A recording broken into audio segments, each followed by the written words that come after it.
Let me tell you briefly about another way to approach this question.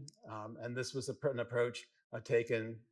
perhaps most famously by Robert Weinberg, a colleague of mine at MIT, who reasoned that if we took a human cancer cell, it might already have a proto-oncogene that's been activated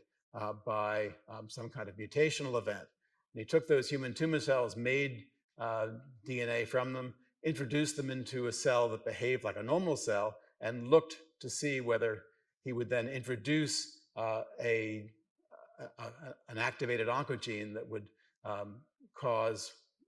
a cell to behave like a cancer cell, a so-called transformed cell. And when he did that, indeed, he could find these foci of abnormal cells and then study those cells in a way that allowed him to identify the gene that was present in the human tumor cells that was responsible for this activity assayed in the way shown here. And the remarkable thing was that the so-called transforming genes that were transferred from those human cells into the normal appearing mouse cells in culture were very commonly